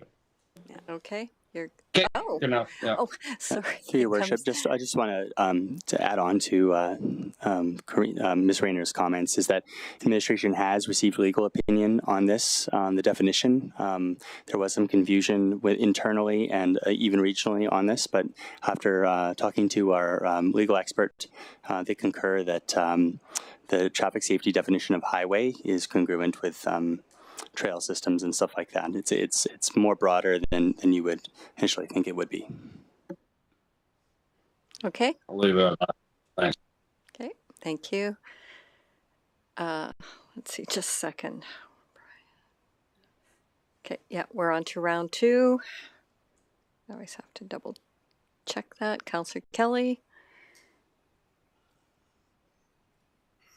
I do have a question, but let me state that I'm finding this whole process somewhat frustrating. And reading between the lines, we probably more or less agree.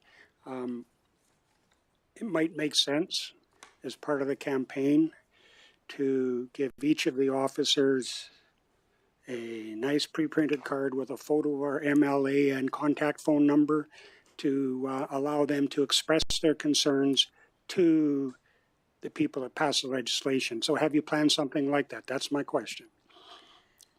Through your worship to Councillor Kelly, we do have a frequently asked questions page that's going to be posted on the website that will have some answers to those questions. There is also of note an Alberta Municipalities resolution that is City of Calgary has created to get some provincial changes to the Traffic Safety Act to allow private e-scooters. I'm also on another committee that is sitting down with the province regarding e-scooters as well. So there are several different things that are in the works around this legislation as well. But yes, we will be putting that on our website. Website is great. I'd suggest the cards as well, or a piece of paper. An 18-year-old kid can at least take the piece of paper home and say, this is what the officer said, phone this person. So I'll leave it at that. One last question, and it's just a general, I think I've asked this question before, but my memory might be tricking me. When we have changes in the legislation or in a bylaw, would it be possible to get the red line version or a red line version, a track changes version? Through your worship to Councillor Kelly, yes, that is possible, yes. Thank you. Okay, thank you. I'm just going to go back to round one because I have a question. So when you said City of Calgary has resolution with Alberta municipalities, it's my understanding that's within 3 years, correct? Like, I don't think it's a current one. Maybe Ms. Boucher can answer that. Sure, to your worship. So with Alberta municipalities, they give their resolutions once adopted 3 years because it does take time to advocate and move those resolutions through the provincial system. So they won't accept another resolution that's substantially the same until at least 3 years when the resolution is expired.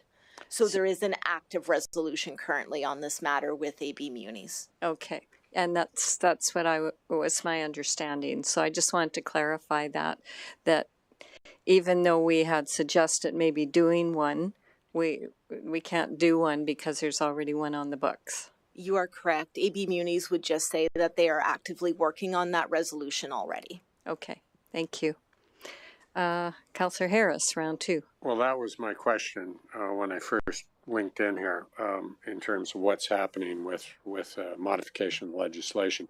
So I think if that's the case, then do we have the opportunity to then support it going forward, as I suspect there will be many other municipalities who will go through exactly the same thing.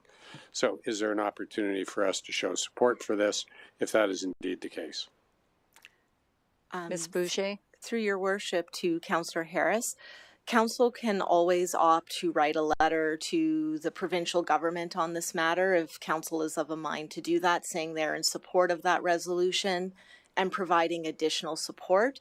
I don't think there is any immediate action Council would need to take through AB Munis, but Council can certainly take other advocacy opportunities. Well, I guess I would put that to members of council as to whether or not we will talk about that at some point. So that's floated. Okay, thank you. Councillor Blizzard. So going by, you've gotten legal opinions for, whether we need to change this, but is there a legal opinion for not enforcing it so much? Because I just think these scooters, especially for the child version, the adult version, I do have more concerns with, but for the young kids, I mean, they are all over these days. I don't always agree with them because I think, oh my goodness, get off and walk or use some pedal power, but they are there. Most kids aren't riding that fast. Is there, a legal opinion of what happens if we let it slide, like I said before? Through your worship to Councillor Blizzard, as I've mentioned before, officers will use their discretion. They're not going to be hunting down people on their scooters. So we will definitely be using discretion and education. And as far as is there risk to us not enforcing it, I believe no, there isn't. I think that, like I've said, personal responsibility comes into play there. It's just, and so many cities have this and have let it, I guess, go. Are there tickets issued for this? I don't know, have my doubts. Okay, now this is on a totally different thing. As I'm reading through here, and like was said, it wasn't the changes weren't redlined to make it more obvious. So I was going through one, and on page 42 it mentions curb ramps which are, to me, a curb ramp is the ones that people put at the edge of the road because it has it in that definition. It has a penalty for not having a permit. You need a permit for those curb ramps, or is this a totally different curb ramp? Through your worship. Page 42, I don't know where it is now.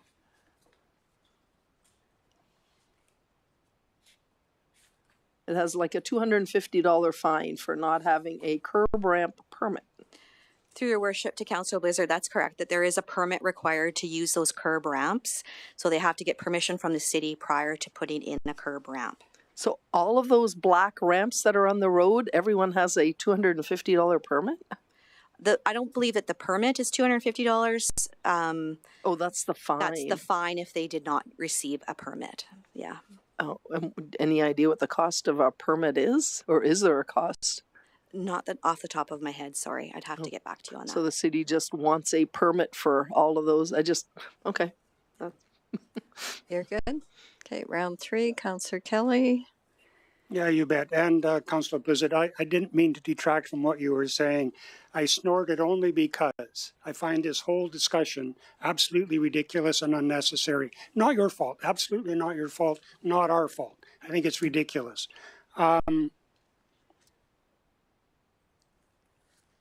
Curb ramps.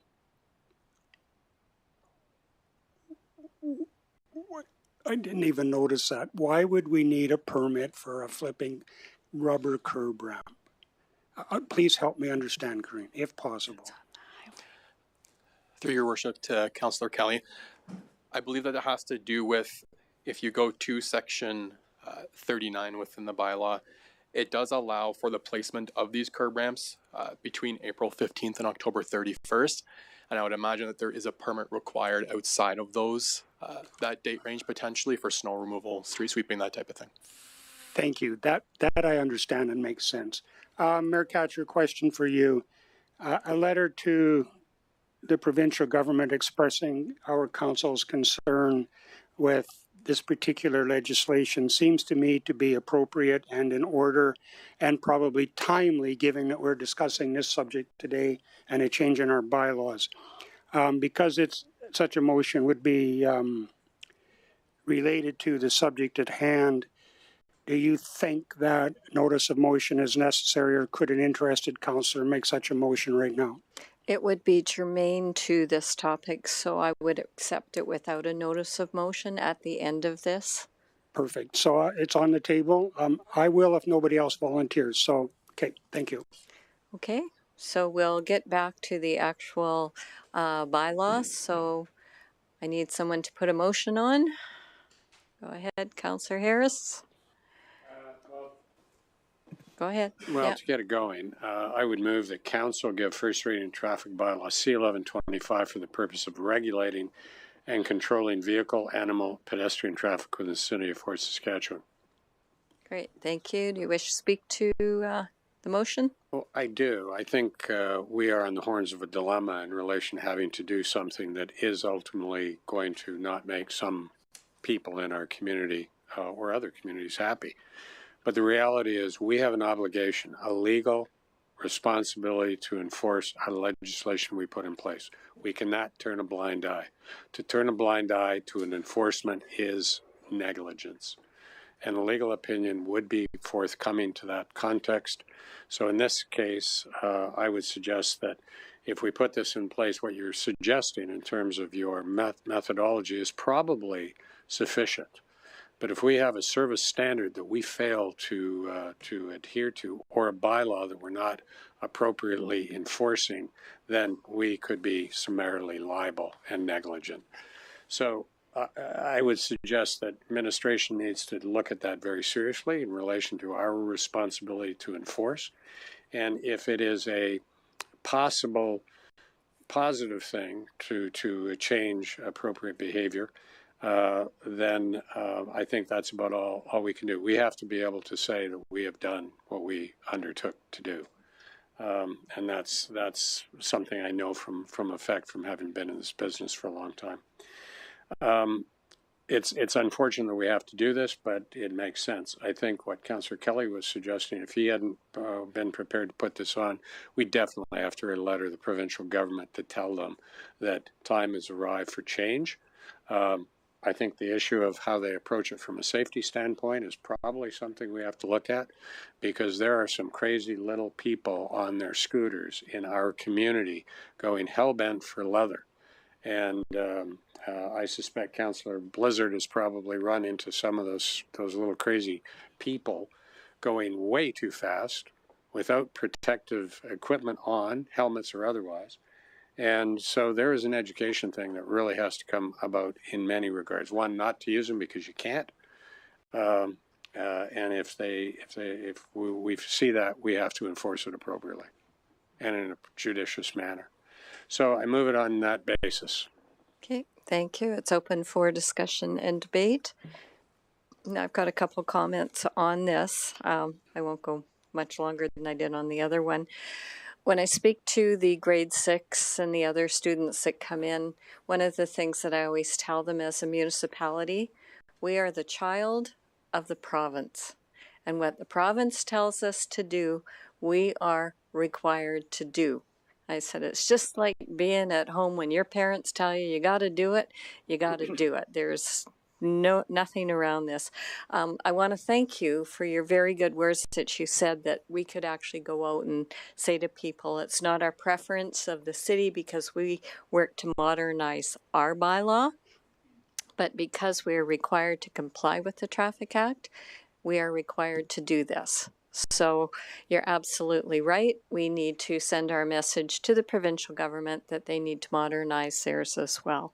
So, you know, it's really hard when you're a municipality and you have provincial regulations and policies that are changing faster than we can keep up with at times. So, you know, I just say we got to do what we got to do with this. But thank you for that wording. I'm going to make sure that I use that. Thank you. Not seeing any other discussion and debate on this, I'll close the or do you have anything on close? Okay, close the question. Please cast your vote.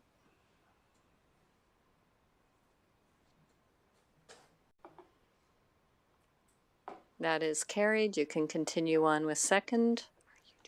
Are you doing a motion? I would move that council gets second reading. I didn't take you off because go ahead. I would move that council give second reading traffic bylaw C1125 for the purpose of regulating and controlling vehicle, animal, and pedestrian traffic within the city of Fort Saskatchewan. Thank you. Do you have anything further to speak to? Nothing more. I think we've said it all. Okay, anything further on discussion and debate? Not seeing any. I'll close the motion. Please cast your vote.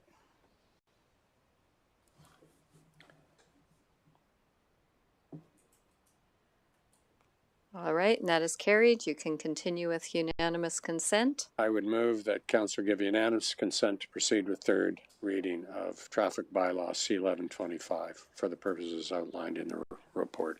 Thank you. I'll close the motion. Please cast your vote.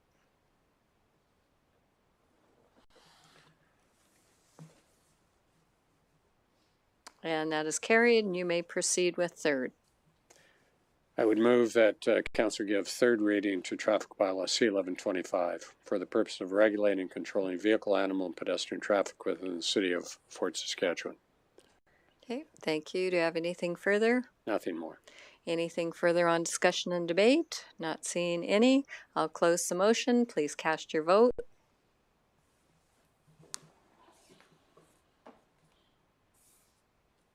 And that is carried. All right. Thank you very much. Take care. And I won't throw my piece of paper out. Oh, yes. And we will, Ms. Bouger was preparing a motion for Councillor Kelly, or Jennifer was. So if you have that ready. Through your worship to Councillor Kelly, you can just give that a read and see if it reflects your intent.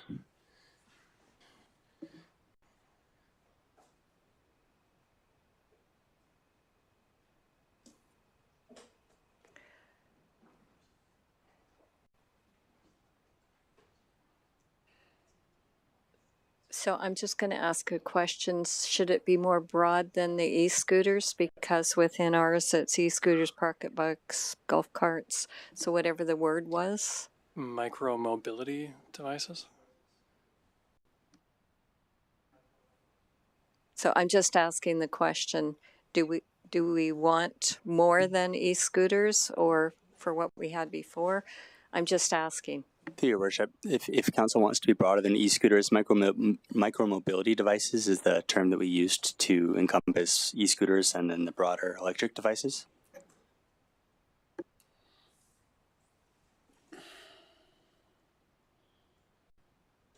Councillor Kelly? I'm good with the motion. I would just add to it. So I'll make the motion as presented.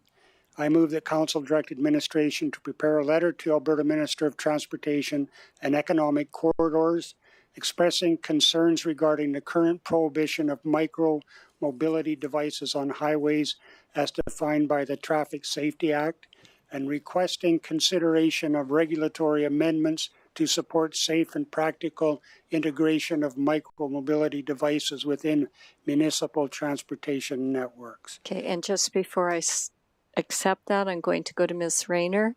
Does that work for you? Or? I would remove the wording micro-mobility devices and put in prohibited miniature vehicles. I'm sorry, what? So I would remove micro-mobility devices and replace it with prohibited miniature vehicles. And I am good with whatever term you think is appropriate. We all know what we're trying to achieve here. That would be the appropriate wording for the province. Okay. Thank you for coming back. Okay, does that cover it? I'll let both of you read it one more time. Do you want me to read it again? Just give her a second.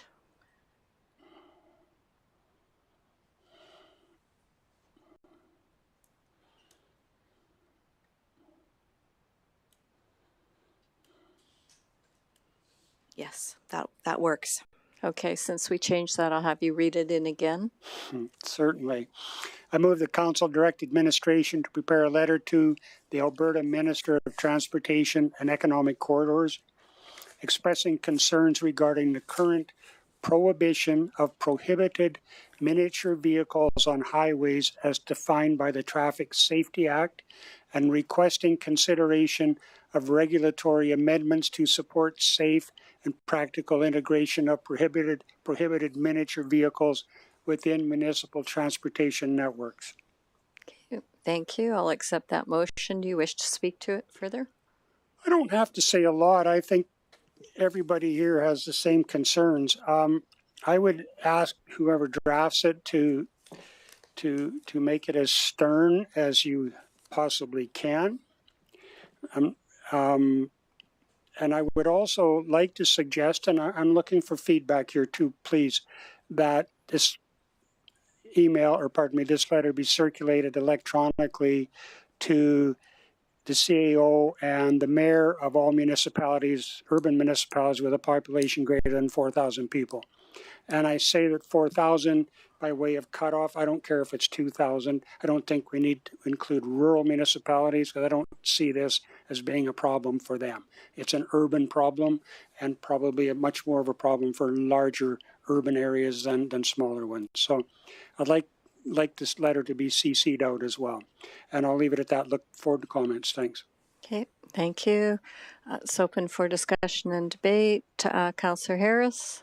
Well, I chimed in because I wanted to make sure that we had more than e-scooters in the resolution, which I see we've done, obviously, because there are other devices that I have seen responsible adults use, and use them pretty responsibly, but it is a method of transportation in their instances. Scooters are just one thing that typically are easier and obviously probably a little cheaper for a parent to buy their youngster to use, and so ultimately we're going to broaden that.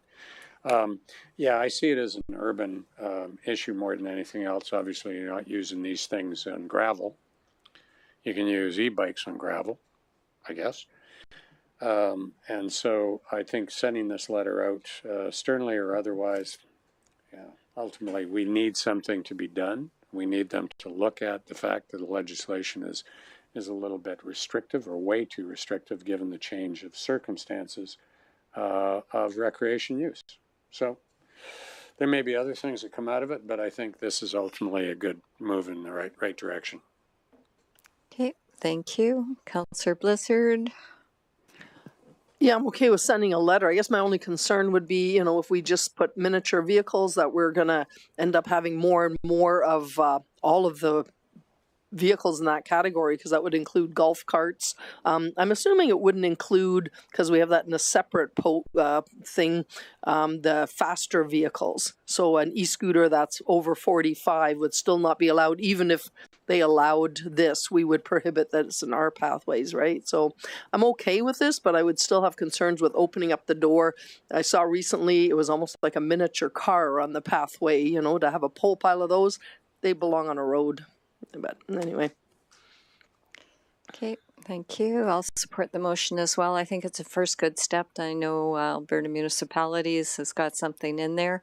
So I think anybody going to AM or any of the caucus meetings, make sure you're bringing these items up and reinforcing the need for them to be working with the provincial government to modernize their policies and bylaws or laws. Okay, Councillor Kelly, anything on close? Nothing further, thank you. Okay, thank you. The motion is now closed. Please cast your vote.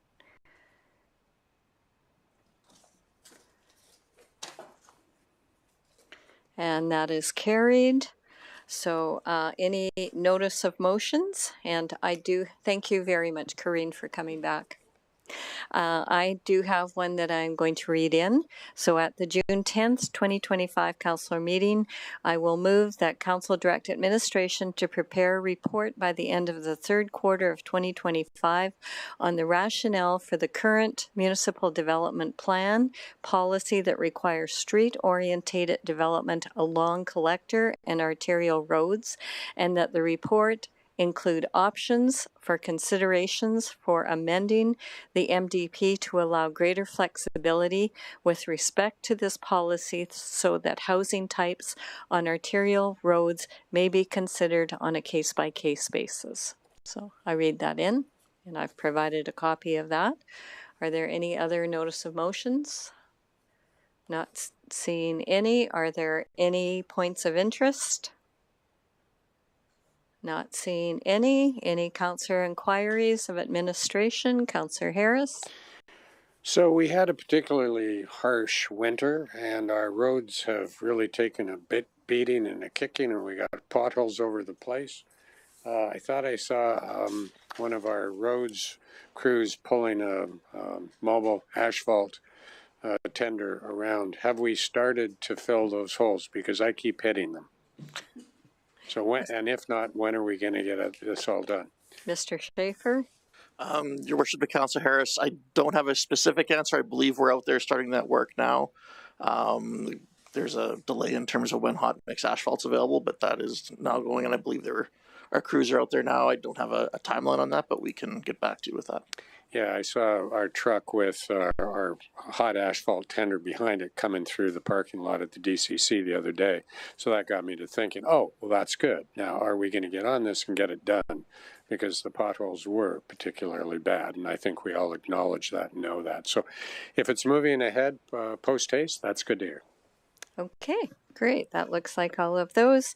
I'm told we have nothing for closed sessions, so I will adjourn the meeting at 4:26. Thank you and have a good evening.